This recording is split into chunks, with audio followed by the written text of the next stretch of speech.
Los hechos narrados en este video fueron obtenidos de entrevistas, relatos urbanos y libros, entre otras fuentes. No es nuestra intención dañar, denigrar o criticar a las personas involucradas. Solo contamos los hechos en base a las evidencias encontradas. Hoy en Criminalia hablaremos de grooming. Desde diciembre del 2013, en el Código Penal argentino, el grooming es considerado un delito.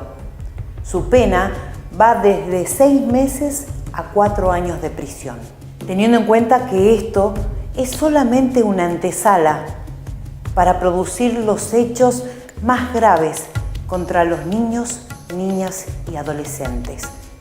Es solamente una antesala para obtener material pornográfico y así esclavizarlos en una red de trata, en una red de abuso infantil.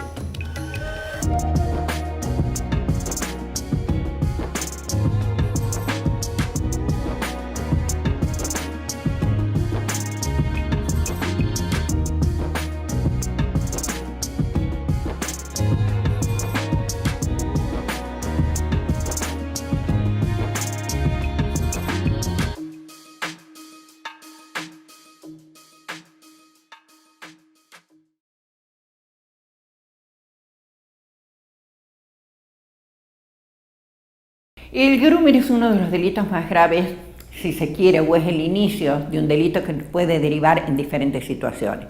Si nosotros tenemos que hacer una definición de lo que es el grooming, es la acción deliberada de un adulto de acosar sexualmente a un menor utilizando como herramienta los medios electrónicos con el fin último de lograr el abuso sexual.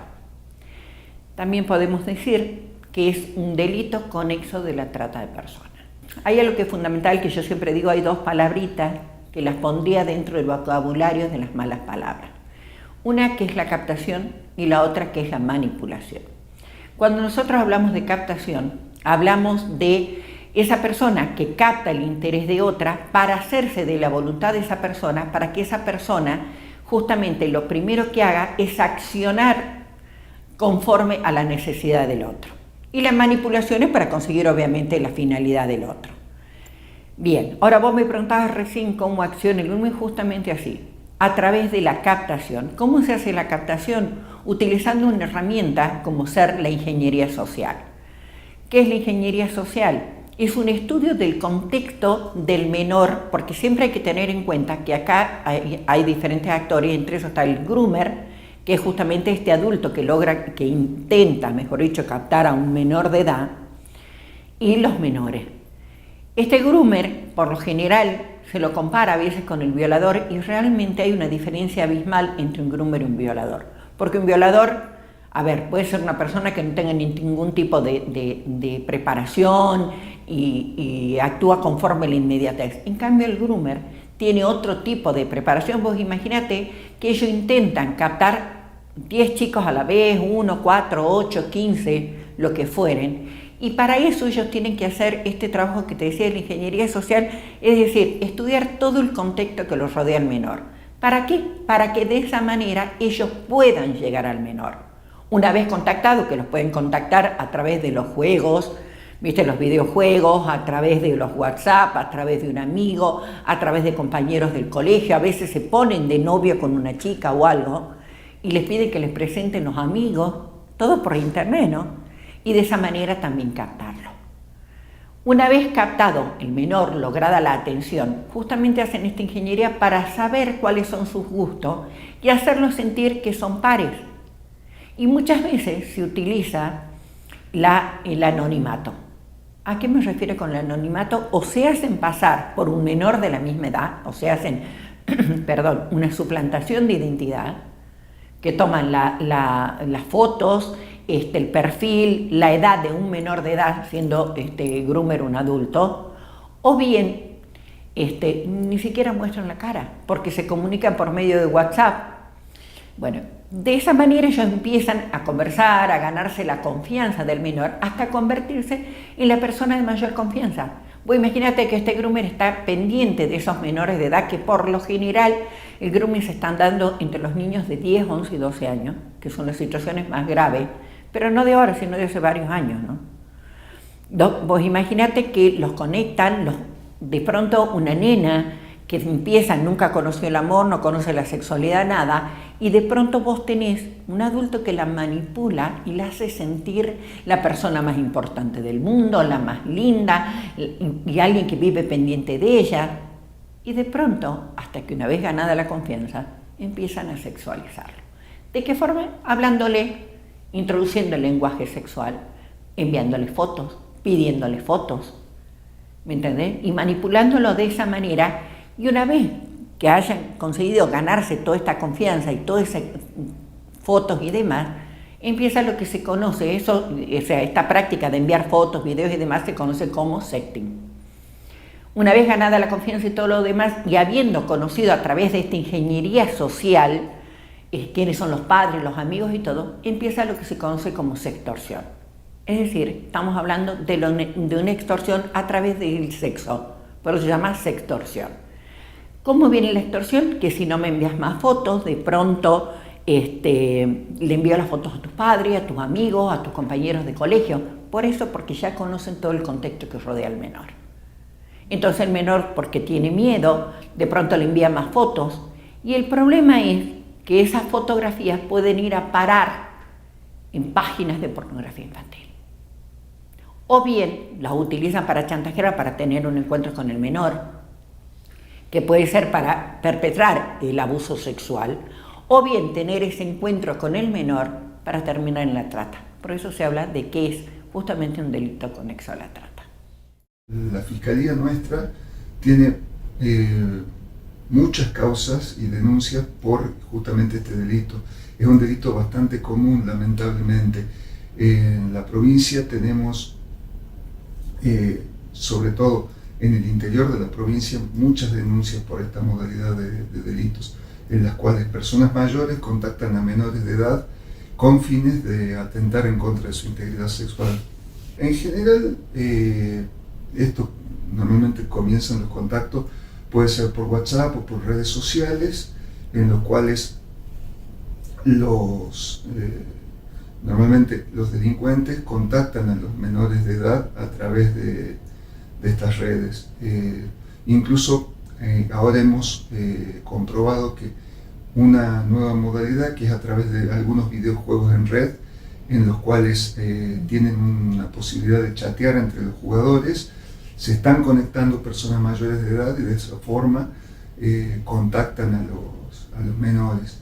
Entonces, en definitiva, es bastante variada la manera en la cual los delincuentes captan a los menores de edad. Ellos, como les digo, tienen varias formas de acceder a comunicarse con ellos.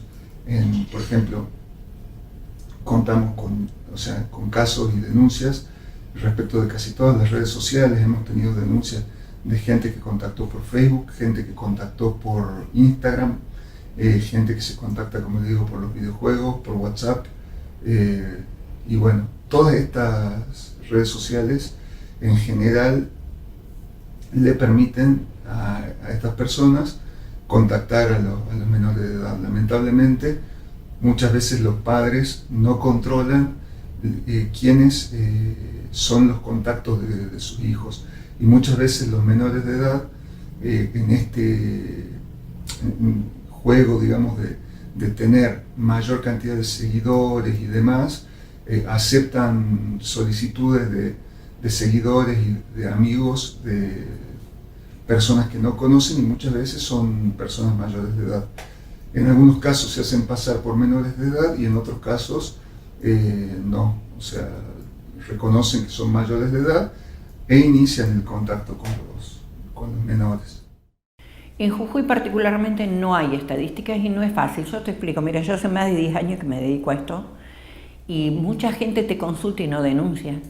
Y la gente a veces no entiende la importancia que tiene denunciar este tipo de delito. Porque de pronto vos podés salvarla a tu hija, pero quizás a otra no. Ahora venimos viendo, hubo hace muy poquitos días 2 suicidios de 2 menores por el tema de grooming. ¿Me entendés? Vos imagínate, acá en Jujuy también hubo un caso muy grave, ¿me entendés? De una nena que también se suicidó por el tema del grooming. ¿Y qué es lo que pasa? De pronto los chicos no se animan a contarles, a hablarles. A veces hay padres que los padres tampoco conocen de la problemática, o si conocen, también a veces se la subestima, ¿me entendés? Y nosotros no pensamos que ese niño, nuestros hijos, siempre se cree que no tienen sexo, ¿viste? Que la sexualidad no existe, de que no tienen sensaciones. A ver, es el despertar sexual. Y vos imaginate que de pronto ese despertar sexual y ese nacimiento al amor, a la sexualidad, lo realiza un desconocido. Que ese desconocido por lo general no tiene ninguna buena intención. Y de pronto la introduce a tu hija pidiéndole un video masturbándose, por ejemplo. ¿Me entendés? Y así de esa manera empiezan a descubrir la sexualidad guiada por un pedófilo o un pederasta.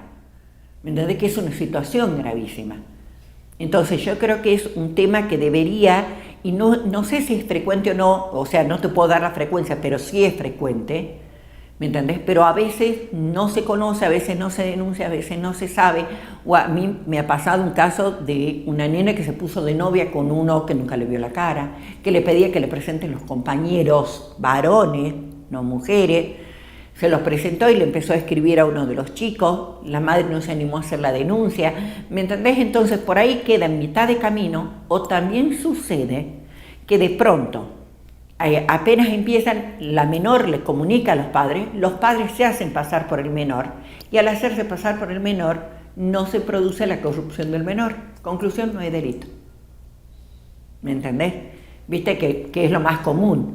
Por eso yo siempre les recomiendo a los padres que si se enteran de eso, que vayan y hagan la denuncia, y que en todo caso se encargue la policía, no el padre. Porque si vos, padre, lo interrumpís en el primer mensaje sin que haya pedido nada, interrumpís el delito. Y de esa manera, con esta nena no lo logró, pero con 15 chicos más sí. Por eso te digo que el groomer es una persona que no lo intenta con un chico, lo intenta con un montón de niños. Algunos los engancha, otros no los engancha. Pueden tardar 18 minutos en enganchar a un neno y tener toda una relación sexual a través de internet. O pueden tardar 3 meses. Tienen toda la paciencia y habilidad del mundo, ¿eh? Ante una denuncia de grooming, ¿no es cierto? Nosotros lo primero que hacemos es solicitar que la víctima aporte el teléfono celular a los efectos de hacer una copia y una desgrabación de todos los mensajes que ha tenido con la persona que contactó al menor. A su vez también se hacen tareas investigativas por parte del personal de la policía de la provincia, que trabaja bajo las órdenes nuestras y bajo la supervisión nuestra, en conjunto con el trabajo que realizan los ayudantes fiscales a los fines de determinar domicilios de estas personas y identificarlos a los efectos de poder solicitar una orden de allanamiento ante el juez de control que, una vez proporcionada la orden de allanamiento, se procede y se incauta todo aquello que pueda ser soporte digital de información, es decir, no solamente nos limitamos a teléfonos celulares, sino también normalmente se incluyen pendrives, computadoras, notebooks, tablets y todo dispositivo donde se pueda almacenar información a los efectos de que sean analizados por personal de la División de Informática Forense del organismo de investigación de este Ministerio Público, y de allí ellos hacen la extracción de todos los datos vinculados con las conversaciones que esta persona tiene con la víctima denunciante. A su vez también esto lo que permite muchas veces es determinar otras víctimas de esta misma persona, porque como le digo, se hace un análisis de todos los chats y de todas las redes sociales que están habilitadas en estos dispositivos que se secuestran. Entonces, muchas veces nos ha permitido determinar otras víctimas, además de aquella que viene a denunciar primariamente. Luego se contacta a esas víctimas y se prosigue con la investigación respecto de la denunciante y de las otras víctimas si las hay. Una vez que ya se ha desarrollado todo lo que es la investigación penal preparatoria, bueno, se procede con lo que es la audiencia de control de acusación y se notifica a las partes del requerimiento de citación a juicio y se llega al debate oral. En este tipo de causas muchas veces se utiliza el procedimiento de juicio abreviado porque en general los abogados defensores al momento de ver la evidencia con la que contamos nosotros entienden que ya la condena va a ser casi segura, entonces prefieren directamente utilizar un procedimiento abreviado y evitar un desgaste excesivo, ¿no es cierto?, por parte de lo que es el trabajo de la justicia, ¿no? De esta manera buscan acceder muchas veces a penas, a veces de ejecución condicional y demás, porque el delito de grooming permite que si una persona no tiene antecedentes penales, pueda cursar su condena en la modalidad condicional, es decir, en libertad y con reglas de conducta, realizando tratamiento psicológico y compareciendo a firmar a lo que es la Oficina de Control del Ministerio Público o a lo que es el Patronato Deliberado. Hoy, lamentablemente, en Jujuy, en la Argentina y en el mundo, hay demasiado consumo de pornografía por parte de los chicos. En los 10 años es cuando ya empieza la captación, porque es cuando son más fáciles de manipular, 10, 11 y 12 años, ¿me entendés? Entonces hay otro tipo de situaciones, es una edad promedio, obviamente, puede haber más bajo, más alto, pero generalmente es la edad en la que se da, y te digo que desde hace mucho tiempo, te repito, no desde ahora, ¿me entendés? Es como la edad promedio. ¿Cuáles son las alertas? Fundamentalmente, los chicos cuando se enganchan con alguien por internet, ¿qué hacen? Se aíslan. Lo primero es, no sociabilizan con los demás, no quieren salir a jugar, cambian el comportamiento, están todo el día pendientes del teléfono, suena el teléfono y se van a encerrar, por ejemplo, que nadie los vea, o reciben un mensaje y sonríen mirando el celular, ¿me entendés? Entonces hay un cambio de comportamiento que yo siempre a los papás les digo, fundamentalmente observa el comportamiento de tu hijo, porque tanto como el bullying, el acoso, el ciberbullying, se les nota. Y en el caso del grooming en particular, es porque el niño se empieza a aislar. Mensaje se esconde permanentemente, le sonríe al teléfono, trata de que nadie vea qué es lo que hay en la pantalla. ¿Me entendés? Deja de sociabilizar con las amigas, los amigos y todo lo demás porque está más pendiente del teléfono que de otra cosa. Entonces, eso es fundamental. Acá tenemos dos situaciones. Muchas veces, cuando es únicamente por grooming la causa y se trata de un solo hecho, sí, tenemos una pena que va, como usted dijo, de 6 meses a 4 años. Pero es común que junto con el delito de grooming haya otros delitos cometidos por esta persona. Normalmente nosotros lo que encontramos es, cuando analizamos los elementos electrónicos secuestrados a las personas que son denunciadas por grooming, muchas veces se encuentran archivos vinculados a lo que es abuso sexual infantil, y la tenencia de este tipo de imágenes por sí sola ya constituye un delito. Entonces la pena se agrava porque hay un concurso de delitos. Tenemos el grooming por un lado y la tenencia o distribución de imágenes de abuso sexual infantil, lo que lleva a que la pena aumente, ¿no es cierto? También muchas veces lo que se verifica es el delito de corrupción de menores junto con el grooming. Entonces ahí la pena se agrava. En cuanto a los plazos, desde la reforma del código, de que está vigente la ley 6259 y su última modificación ahora la 6400,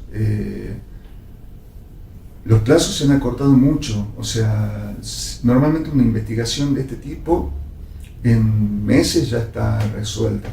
Nosotros, por ejemplo, recibimos denuncias por grooming y en cuestión muchas veces de 40, 45 días ya llegamos, cuando se utiliza el procedimiento abreviado, a la condena de la persona.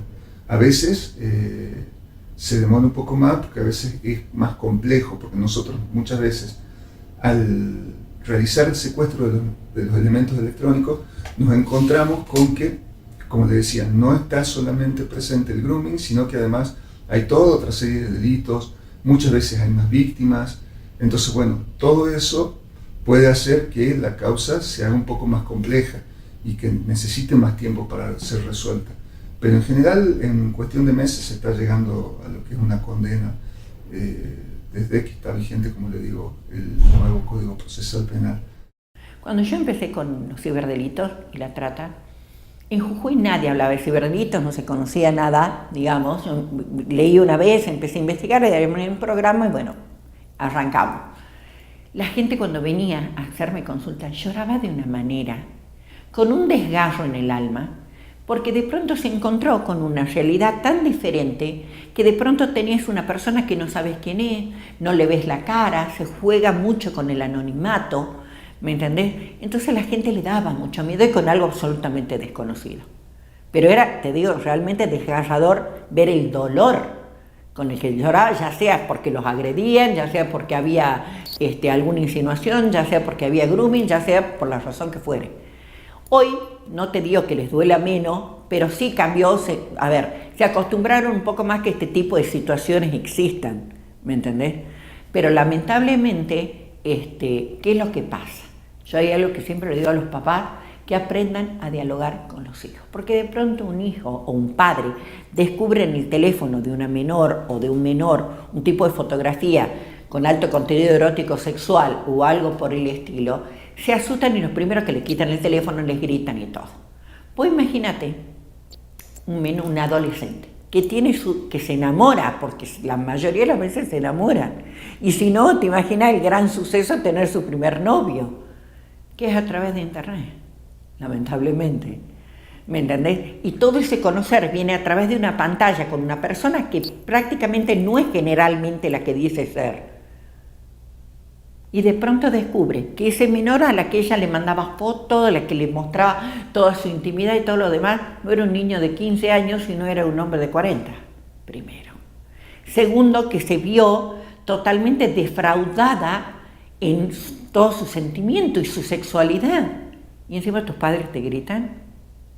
O sea, yo los entiendo a los padres, es tremendo descubrir de pronto que tu hijo, pero tenemos que cambiar la cabeza, animarnos a hablar. Mira, yo cuando doy charlas siempre lo junto a los padres, ¿cuántos de ellos hablan de sexo con los hijos? Yo me acuerdo una vez me pidieron un curso por una empresa importante a nivel nacional, eran 291. Y siempre me lo acuerdo porque uno me contestó que sí, 290 que no.